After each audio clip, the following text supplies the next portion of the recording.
Hello दोस्तों, आप देख रहे हैं आपका अपना भरोसेमंद channel good luck coin collection और मेरा नाम है आहद। उम्मीद करता हूं आप सभी लोग अच्छे होंगे, स्वस्थ होंगे। दोस्तों, आप लोगों ने एक बात नोटिस की होगी, जब आप लोग मार्केट जाते हैं, बाजार जाते हैं, तो आपको बाजार में 10 रुपए के जो ज़्यादातर सिक्के देखने को मिलते होंगे, वो इस तरह के डेफिनेटिव सीरीज के सिक्के, जिन्हें 10 लाइन वाले सिक्के भी बोला जाता है। तो ये सिक्के आपको ज़्यादातर देखने को मिलते होंगे। लेकिन 10 रुपए के जो स्मारक सिक्के हैं, कमोमेटिव कॉइन्स हैं, वो तो मार्केट से धीरे-धीरे गायब ही होते जा रहे हैं। आपको देखने को ही नहीं मिलेंगे 10 रुपए के स्मारक सिक्के।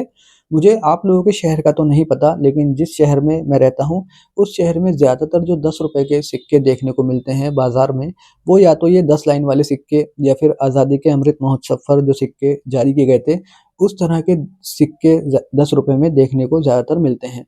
लेकिन दोस्तों, 10 रुपए के वो सिक्के जो आज इस वीडियो में मैं आपको दिखाने वाला हूँ, ये सिक्के हो सकता है आपको आम चलन से मिले, क्योंकि मुझे भी मिले हैं। दुर्लभ कैटेगरी के सिक्के हैं दोस्तों, लेकिन अगर ये सिक्के आपको आम चलन से मिलते हैं, या आपके पास पहले से हैं, आपके कलेक्शन में हैं, अच्छी कंडीशन में है, तो आप इन सिक्कों को बिल्कुल भी खर्च ना कीजिएगा, क्योंकि ये सिक्के अभी आपको अच्छी कीमत दिला सकते हैं। लेकिन अगर आप थोड़ा वेट करते हैं, तो ये सिक्के हो जाएँगे रेयर कॉइन की कैटेगरी में शामिल और आपको अच्छा खासा प्रॉफ़िट दे सकते हैं।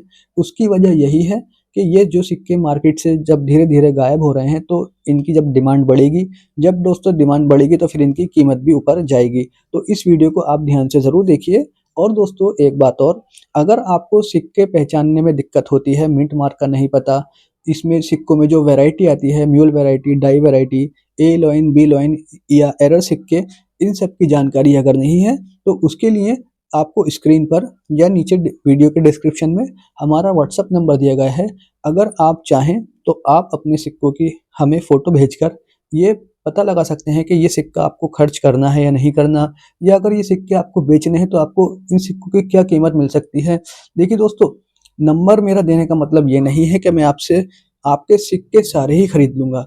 अगर आपसे सिक्के नहीं भी खरीदूँगा, तो मैं आपको पर्सनली गाइड करूँगा कि आपको अपने सिक्के किस तरह से, कितना वेट करके बेचने हैं, या कौन से सिक्के ऐसे हैं जो आपको बिल्कुल अभी नहीं बेचने हैं, या कौन-कौन से सिक्के ऐसे हैं जिन सिक्कों से आपको प्रॉफ़िट नहीं होगा, आपको इकट्ठा नहीं करने हैं। तो बस इसीलिए क्या मेरे सब्सक्राइबर मुझसे इतना फ़ायदा उठा सकें, मैं उनको इतनी जानकारी दे सकूँ, तो इसीलिए आपको हमारा व्हाट्सएप नंबर मिल जाएगा। बस एक चीज़ का आप ख़याल रखें कि आपको चिल्लर की फ़ोटो नहीं भेजनी है। देखिए, चिल्लर की फ़ोटो जो लोग भेजते हैं, उससे मैं कन्फ्यूज़ हो जाता हूँ। इतने सारे सिक्के, अब मैं उन्हें क्या बोलूँ, क्या चीज़ देखूँ? लेकिन अगर आप 1-2 सिक्के ऐसे भेजते हैं जिन पर आपको भी नहीं पता कि ये दुर्लभ हैं या नहीं हैं, या आपको ये खर्च करने हैं या नहीं करने हैं, तो आप उनकी फ़ोटो ज़रूर भेजिए। मैं आपको पर्सनली गाइड ज़रूर करूँगा। और वीडियो शुरू करने से पहले आप सभी लोगों से एक छोटी-सी रिक्वेस्ट, अगर आपको हमारी वीडियो से कुछ सीखने को मिलता है, तो वीडियो को लाइक कर चैनल को सब्सक्राइब ज़रूर करें, और दोस्तों, वीडियो को साथ ही साथ शेयर ज़रूर करें। तो बिना किसी देरी के चलते हैं हम अपने सिक्कों की ओर। तो दोस्तों, जैसे कि अभी आप देख पा रहे हैं, यहाँ मेरे पास 10 रुपए के अलग-अलग स्मारक सिक्के रखे हुए हैं। मैं सबसे पहले बात करूँगा 10 रुपए के इंटरनेशनल योगा डे की थीम पर जारी इस सिक्के की। योगा दिवस की थीम पर दोस्तों ये 10 रुपए के सिक्के जारी किए गए थे। मैं अगर दोस्तों इस सिक्के की बेसिक डिटेल में बात करूं, तो ये 10 रुपए के योगा दिवस वाले सिक्के 2015 में जारी किए गए थे। सिक्के का मेटल है बायमेटेलिक, मतलब कि दो तरह की मिश्र धातु से मिलाकर ये सिक्का बनाया गया है। सिक्के का वजन है 7.71 ग्राम, साइज 27 mm और शेप है सर्कुलर। दोस्तों, ये 10 रुपए के योगा दिवस वाले सिक्के भारत की चारों ही मिंटों द्वारा जारी किए गए थे, बॉम्बे, कलकत्ता, हैदराबाद और नोएडा। आप मेरे हाथ में 2 मिंट के सिक्के देख रहे हैं। एक है बॉम्बे मिंट और दूसरा है कलकत्ता मिंट। बॉम्बे मिंट वाले पे आपको ईयर के नीचे देखिए डायमंड शेप मिंट मार्क देखने को मिल रहा होगा, और जो कलकत्ता मिंट वाला सिक्का है दोस्तों, इस पर आपको कोई भी मिंट मार्क देखने को नहीं मिलेगा, क्योंकि कलकत्ता मिंट का कोई भी मिंट मार्क नहीं होता है। अब दोस्तों, अगर हम बात करें इन सिक्कों की दुर्लभता की और इनकी कीमत की, तो आप मेरे हाथ में सबसे पहले ये बॉम्बे मिंट वाला जो सिक्का देख रहे हैं दोस्तों, ये एक कॉमन कैटेगरी का सिक्का है और यूएनसी कंडीशन में आपको 40 रुपए से 50 रुपए तक दिला सकता है। लेकिन वहीं अगर हम बात करें दोस्तों कलकत्ता मिंट से जारी सिक्के की, ये सिक्का जो आप मेरे हाथ में देख रहे हैं कलकत्ता मिंट वाला, योगा दिवस की थीम पर दोस्तों ये कलकत्ता मिंट वाला सिक्का एक स्कार कैटेगरी का दोस्तों सिक्का है। आप ध्यान से देखिए, कलकत्ता मिंट वाला दोस्तों ये एक स्कार कैटेगरी का सिक्का है और आपको हो सकता है ये सिक्का आम चलन से मिले, क्योंकि मुझे भी ये सिक्का कलकत्ता मिंट वाला आम चलन से ही मिला है जो मैं आपको दिखा रहा हूँ। अगर दोस्तों ये सिक्का आपको आम चलन से मिलता है तो आपको इसे खर्च नहीं करना है, क्योंकि एक ये स्कार कैटेगरी का सिक्का है। और अगर मैं इसकी कीमत की बात करूं तो यूएनसी कंडीशन में आपको ये 500 रुपए से 550 रुपए तक दिला सकता है। बस याद रहे कि इसमें आपको कलकत्ता मिंट वाला देखना है।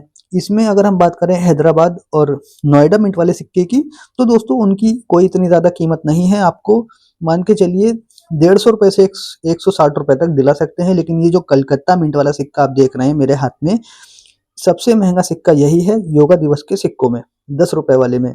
तो अगर आपके पास ये 10 रुपए का कलकत्ता मिंट का सिक्का है तो आप मुझे या तो कमेंट में बताइए, या आपको जो वीडियो में मेरा व्हाट्सएप नंबर दिया गया है उस पर भी आप अपने सिक्के की फोटो भेज सकते हैं, अगर आपके पास ये 10 रुपए का कलकत्ता मिंट वाला सिक्का है तो। अब दोस्तों अगर मैं बात करूं आज के अपने दूसरे सिक्के की, तो दूसरा सिक्का है आज का हमारा ये बनारस हिंदू यूनिवर्सिटी की थीम पर जारी किया गया 10 रुपए का ये सिक्का। इस सिक्के की अगर हम बेसिक डिटेल में बात करें तो ये 10 रुपए के सिक्के 2016 में जारी किए गए थे। इनका मेटल भी बायोमेटेलिक है, मतलब कि दो तरह की मिश्र धातु से मिलाकर ये सिक्के बनाए गए हैं।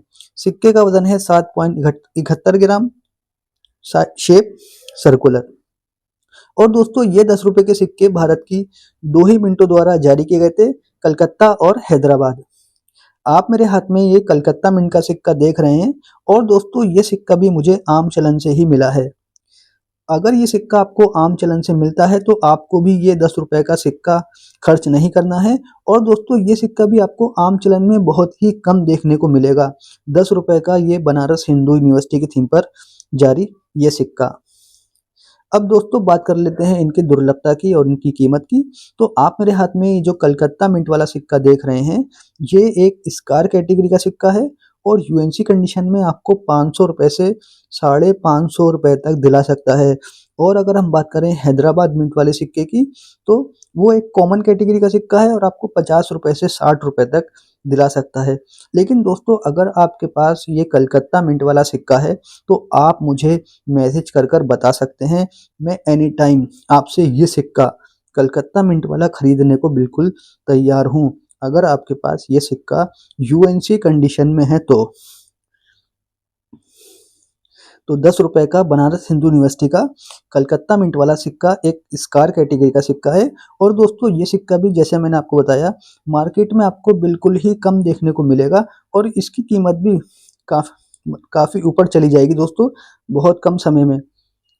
तो अगर आपके पास ये सिक्का है, अच्छी कंडीशन में है, तो आप इसे बिल्कुल भी खर्च ना कीजिएगा, क्योंकि इस सिक्के की भी कीमत आपको कुछ ही टाइम में बढ़ती हुई देखने को मिलेगी।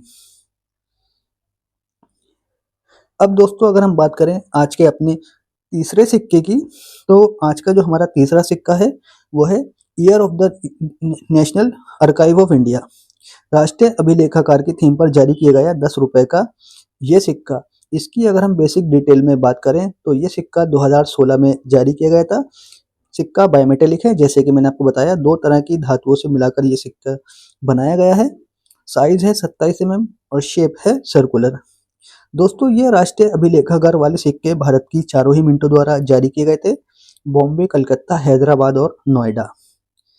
अब दोस्तों अगर मैं बात करूं इन सिक्कों की दुर्लभता और इनकी कीमत की, तो इसमें आपको देखना है दोस्तों कलकत्ता मिंट वाला सिक्का। आप मेरे हाथ में ये बॉम्बे मिंट का सिक्का देख रहे हैं, इस पर आपको डायमंड शेप मिंट मार्क भी देखने को मिलेगा, बैक साइड में आप अच्छे से देख सकते हैं। लेकिन इसमें आपको देखना है दोस्तों कलकत्ता मिंट वाला सिक्का। वही सिक्का वेरी स्कार कैटेगरी का सिक्का है और यूएनसी कंडीशन में आपको 1000 रुपए से 1200 रुपए तक दिला सकता है कलकत्ता मिंट वाला सिक्का। बात करूं अगर मैं दोस्तों बॉम्बे और हैदराबाद और नोएडा मिंट के सिक्के की, तो बॉम्बे मिंट वाला सिक्का कॉमन कैटेगरी का सिक्का है, 40 रुपए से 50 रुपए तक आपको दिला सकता है। और हैदराबाद मिंट वाला भी सिक्का कॉमन कैटेगरी का सिक्का है और 40 रुपए से 50 रुपए उसकी कीमत अभी चल रही है। बात करें नोएडा मिंट वाले सिक्के की, तो एक स्क्वायर कैटेगरी का सिक्का है और आपको 70 रुपए से 80 रुपए तक दिला सकता है। लेकिन दोस्तों जो कलकत्ता मिंट वाला सिक्का है, जैसे कि मैंने आपको बताया, वेरी स्क्वायर कैटेगरी का सिक्का है और 1000 रुपए से 1200 रुपए तक आपको दिला सकता है यूएनसी कंडीशन में। तो अगर आपके पास भी राष्ट्रीय अभिलेखागार वाला सिक्का जो आप मेरे हाथ में देख रहे हैं, इसका कलकत्ता मिंट वाला सिक्का है, तो आपको बिल्कुल भी खर्च नहीं करना है। वो एक वेरी स्क्वायर कैटेगरी का सिक्का है और उसकी भी कीमत आपको काफ़ी तेज़ी से बढ़ती हुई देखने को मिलेगी। तो इस चीज़ का आप खास ख्याल रखें कि आपको कलकत्ता मिंट वाला सिक्का अगर आपके पास है या आपको मिलता है आम चलन से, तो उसे खर्च नहीं करना है। पहचान आपको कलकत्ता मिंट वाले की इसी तरह करनी है, आपको बैक साइड में कोई भी मिंट मार्क उस पर देखने को नहीं मिलेगा। अब दोस्तों अगर हम बात करें आज के अपने आखिरी सिक्के की, तो मेरे हाथ में आप जो 10 रुपए का सिक्का देख रहे हैं, यह लाला लाजपत राय की थीम पर सिक्का जारी किया गया था। लाला लाजपत राय की 150वीं जयंती पर यह सिक्का दोस्तों जारी किया गया था। अगर मैं इस सिक्के की बेसिक डिटेल में बात करूं, तो ये सिक्के 2015 में जारी किए गए थे। सिक्के बायोमेटेलिक हैं, वेट 7.71 ग्राम, साइज 27 mm और शेप है सर्कुलर। दोस्तों ये लाला लाजपत राय जी वाले सिक्के भारत की 3 मिंटों द्वारा जारी किए गए थे, बॉम्बे, कलकत्ता और हैदराबाद। आप मेरे हाथ में 2 मिंट के सिक्के देख रहे हैं, बॉम्बे और हैदराबाद। इस पर आपको डायमंड शेप मिंट मार्क देखने को मिलेगा, बॉम्बे मिंट है, और इस पर आपको स्टार मिंट मार्क देखने को मिलेगा, ये हैदराबाद मिंट है। अब दोस्तों अगर मैं बात करूं इन सिक्कों की दुर्लभता की और इनकी कीमत की, तो इसमें जो बॉम्बे मिंट वाला सिक्का है, ये एक अभी कॉमन कैटेगरी का सिक्का है और यूएनसी कंडीशन में आपको 40 रुपए से 50 रुपए तक दिला सकता है। बात करें अगर हम हैदराबाद मिंट वाले सिक्के की, तो दोस्तों ये एक स्क्वायर कैटेगरी का सिक्का है और आपको 100 रुपए से 120 रुपए तक दिला सकता है। लेकिन दोस्तों इसमें जो कलकत्ता मिंट वाला सिक्का है, वो सिक्का भी स्क्वायर कैटेगरी का सिक्का है और आपको 700 रुपए से 750 रुपए तक दिला सकता है लाला लाजपत राय की थीम वाला ये 10 रुपए का सिक्का। बस आपको ध्यान रखना है कि इसमें जो कलकत्ता मिंट वाला सिक्का है वही एक स्क्वायर कैटेगरी का सिक्का है और जैसे कि मैंने आपको बताया 700 रुपए तक आप मान के चलिए यूएनसी कंडीशन में आपको दिला सकता है। अगर ये सिक्का भी आपके पास है कलकत्ता मिंट वाला, तो उसे भी आप बिल्कुल खर्च ना करें, क्योंकि आपको इस सिक्के की भी कीमत काफ़ी तेज़ी से ऊपर जाती हुई देखने को मिलेगी। तो दोस्तों ये थे 10 रुपए के 4 ऐसे स्मारक सिक्के जिनकी आज मैंने आपको जानकारी दी, और ये सिक्के भी आपको मार्केट में बिल्कुल ना के बराबर देखने को मिलेंगे। अगर जो सिक्के आपने वीडियो में देखे, इसमें से आपके पास अगर कोई भी सिक्का है, जो भी मिंट मैंने आपको बताई है, उस मिंट का अगर सिक्का है, तो आप मुझे या तो कमेंट में बताइए या आपको जो मेरा व्हाट्सएप नंबर दिया गया है, या आपके पास अगर मेरा व्हाट्सएप नंबर है, तो उस पर आप फ़ोटो भी भेज सकते हैं, ताकि आपको मैं बता सकूं कि जो आपका जो सिक्का है, ये रेयर कैटेगरी का है या नहीं। तो इसीलिए वीडियो को देखने के लिए आप सभी लोगों का बहुत-बहुत शुक्रिया। दोस्तों अगर आपने हमारे चैनल को अभी तक सब्सक्राइब नहीं करा है, तो चैनल को सब्सक्राइब कर वीडियो को लाइक ज़रूर करें। आज के लिए बस इतना ही। मैं लेता हूँ आपसे अलविदा। जय हिंद, वंदे भारत।